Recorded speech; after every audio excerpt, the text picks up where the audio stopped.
எதிர்வரும் பருவமழை காலத்தில் ஏற்படும் புயல், வெள்ளம், பெருமழையின் போது பள்ளி, கல்லூரி மாணவர்கள் பின்பற்ற வேண்டிய முன்னெச்சரிக்கை குறிப்புகள்.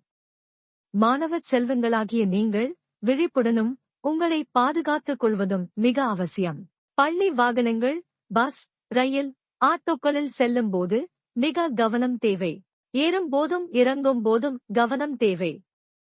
வானிலை முன்னெச்சரிக்கை தகவல்களின் அடிப்படையில் செயல்படுவது சிறந்தது. வானிலை, மழை, புயல் தொடர்பான முன்னெச்சரிக்கை தகவல்களை பெற டிஎன் அலர்ட் செயலியை உங்களின் பெற்றோர் கைபேசியில் பதிவிறக்கம் செய்து கொள்ளுங்கள். உங்களின் புத்தகங்கள், கல்வி உபகரணங்கள், சான்றிதழ்கள் ஆகியவற்றை மழையில் நினையாதபடி, வெள்ள நீரில் சேதமடையாதபடி பாதுகாப்பாக வைத்துக் கொள்ளவும்.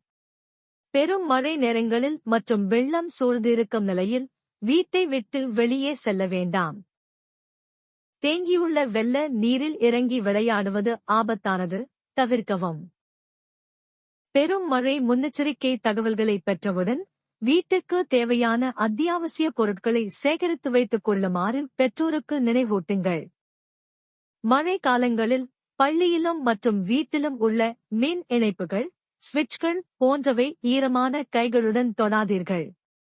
மழை காலங்களில் வீட்டிலிருந்து பள்ளிக்கு செல்லும்போது, திரும்ப வீட்டுக்கு செல்லும்போது கீழே விழுந்திருக்கும் கம்பிகள் மேல் கால் வைக்காதீர்கள்.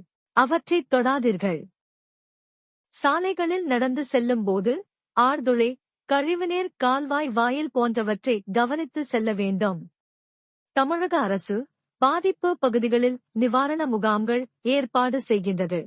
தாழ்வான பகுதிகளில் வசிக்கும் குடும்பங்கள் முன்னெச்சரிக்கை தகவலை பெற்றவுடன் முன்கூட்டியே நிவாரண முகாம்களுக்கு சென்று தங்குமாறு கேட்டுக் கொள்ளப்படுகிறார்கள்.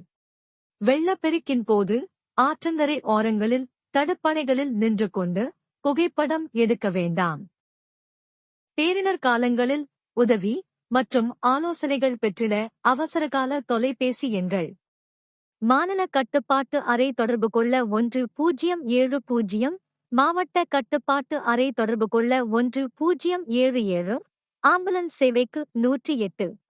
மாணவர்களின் நலன் கருதி வெளியிடப்படுகிறது.